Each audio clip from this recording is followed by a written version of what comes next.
Ito na yung part 2 ng general cleaning dito sa aming munting bahay bago magbagong taon. Sa part 1 nga pala nag-general cleaning ako ng kwarto and karamihan sa mga labahin dito, mga bedsheet, kumot, tuwalya, pati na rin yung mga laundry namin na nasa CR, pinaglalabas ko na rin. And ang focus talaga ng paglilinis natin ngayon dito sa kusina. So kailangan ko lang ng mabilis ang general cleaning dahil meron pa kaming pupuntahang outing maya-maya. Pero ang gusto ko talaga kahit papano, mas umaliwalas dito at the same time, bago kasi magbagong taon, meron akong babaguhin dito sa kusina. So, for the meantime, linis na muna tayo habang may inaantay pa nga akong kakailanganin kong gamit dito. So, eto nga, napakasakit sa mata dahil kita mo naman, ang daming gamit, ang daming mga kalat, and ang daming nakasabit-sabit pa nga dito sa aming metal rack. Dito sa kusina kasi more on white talaga yung theme namin, mga gamit, and sa may sala banda, more on black. Nung lumipat kami dito sa apartment, may cabinet naman na dito, which is yung nasa ilalim ng lababo. Pero other than that, wala kasi. And since bilang affiliate, marami talagang gamit tayong dumarating. And kaya, medyo natambakan din tayo ng mga gamit sa bahay despite ng pagde-declutter, pamimigay, pagbebenta ng mga gamit.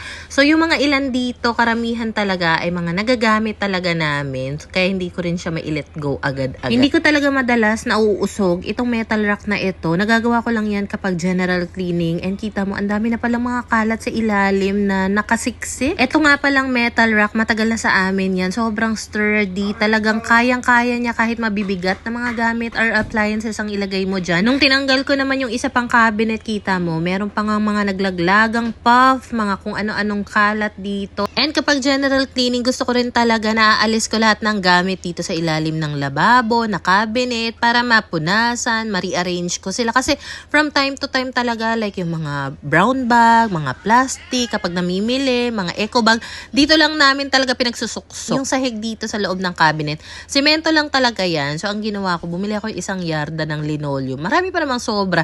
Nilagyan ko ng linoleum yung ilalim para kahit papano naman smooth finish siya. At saka less alikabok. Winalisan and then pinunasan ko na rin yung wall, pati na rin itong floor dito sa loob ng cabinet. So karamihan kasi ng mga nakalagay dito is yung mga gamit sa kusina na hindi naman namin araw-araw nagagamit. Itong 3 layers na wood rack, nilagay ko na lang siya sa loob ng nakatumba and ginawa ko na lang siyang organizer para kahit papano marami man ako mailagay dyan, organize pa rin sila. Alam mo, napansin ko sobrang daming naipon dito sa loob ng mga brown bag, eco bag. So lahat ng mga yon pinaglalagay ko lang sa isang sako para in case na kailanganin namin kapag magtatapon kami ng basura. Yun na lang ang magagamit. Inilabas ko na hindi nakatago lang dito. Kasi pag hindi nakikita, hindi rin talaga namin napapakinabangan or naaalalang gamitin. Sakto rin talaga yung pag-general cleaning ko nga dito sa kusina kasi meron kaming outing. So kailangan ko rin mag-prepare ng ilang mga disposables na mga nandito sa ilalim ng lababo na gagamitin namin para sa outing. So magbibit-bit kami ng ice maker, extra sako para gawing basurahan doon sa outing. Lahat ng mga kakailanganing disposables, pinaglalagay ko na dito sa IKEA na bag para naman isang buhatan na lang mamaya. And then ito naman yung kabilang side ng cabinet namin.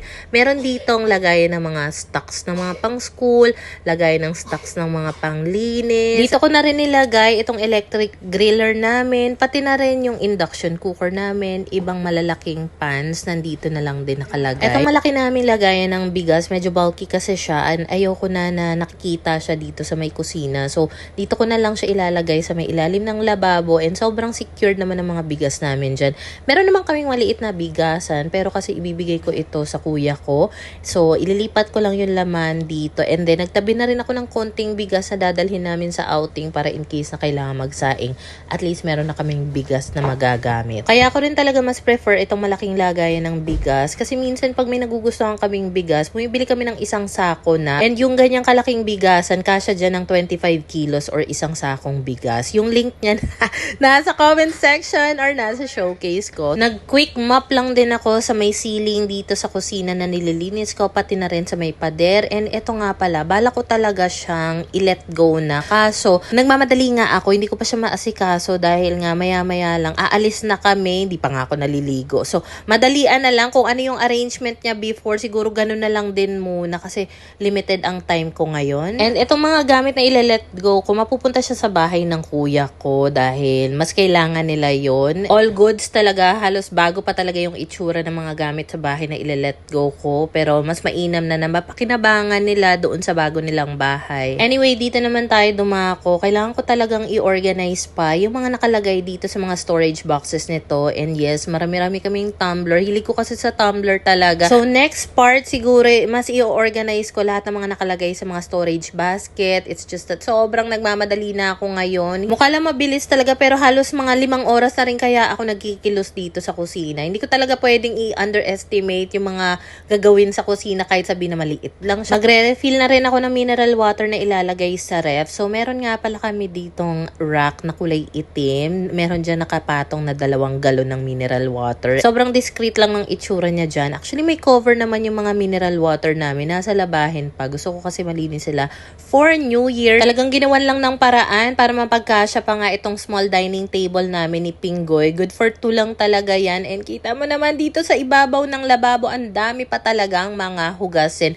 Karamihan kasi dito ay mga food storage, na maalikabok, o kaya yung iba naman, nalaglagan ng mga mantika, suka, galing doon sa puting metal rack. So, paghugasan ko na rin yan para malinis. Alam mo, iniisip ko nga nung kailan, gawin ko na lang kayang black and white na rin yung theme dito sa kusina. Kaso, masyadong marami akong kailangang palitan para ma-achieve yun. So, mag-i-stick na lang talaga ako sa halos kulay puting gamit dito sa kusina.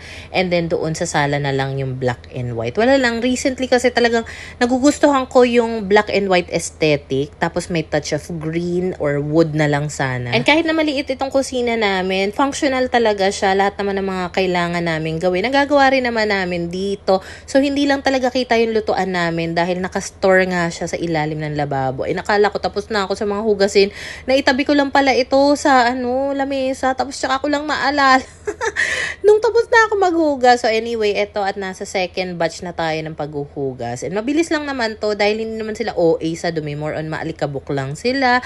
So, madali lang siyang hugasan. So, para matuyo ito agad-agad, dito ko na muna sila sa may lamesa patutuyuin para talaga ma-air dry ko sila ng husto. Noon kasi, dito sa may harap ng cabinet, nakapwesto yung malaking bigasan plus yung gasolet. So, yung mga yon ilalagay na lang talaga sa ilalim ng lababo. And then, dito naman tayo dumako sa sala. Actually, hindi ko talaga balak linisin pa ito para makapag-prepare na ako sa outing. Kaso, di talaga ako makatiis. Nung part 1 kasi na general cleaning ko sa kwarto, talagang pinagtatambak ko lang yung mga gamit na inalis ko from kwarto. Dito ko lang pinaglalagay. Kaya naman kagulo talaga sila dito. Sobrang daming maliliit na toys talaga ng mga anak ko. Ang dami ko nang na-let go. So, ang mga iiwan ko na lang is yung magkakasya dito sa puting basket na ito. Kailangan ko na rin talagang i-clear itong lamesa ng mga anak ko para mas mapakinabangan siya. So, ang kinikip ko lang dito is yung mga notebooks, mga crayons, pens. Mahilig kasi mag-drawing yung panganay ko. Kaya dapat accessible lagi sa kanya yung mga papel, mga lapis, at saka yung piggy bank nila andyan lang din. Pinagwawalisan ko na rin yung ilalim nitong sofa, ilalim ng computer table, and then tinanggal ko na rin yung cover ng sofa namin. And marami pa rin up to now nagagandahan sa sofa. Ano daw link nito? Wala pong link kasi binigay lang po sa amin yan. Pinakustomize po yan ni Kuya Harry, yung nagbigay sa amin. So ayan, ang dami nga ring nakasiksik na mga pinagugupit na mga papel dito sa ilalim. Palit lang ako ng sofa cover dito, which is no lukot na bedsheet lang po yan na ang size ay semi-double. And then pinalitan ko na rin pala ng cover itong gaming chair ni Pinggoy dahil hindi pwedeng wala yan kung ayaw na yung magasgasan talaga yung hita namin every time uupo kami dyan. So this time, color black. Alam mo, kailangan ko talagang palitan din yung pleated blinds ng itim. Kaso paalis na nga kami. Next time na lang, kaya follow for part 3.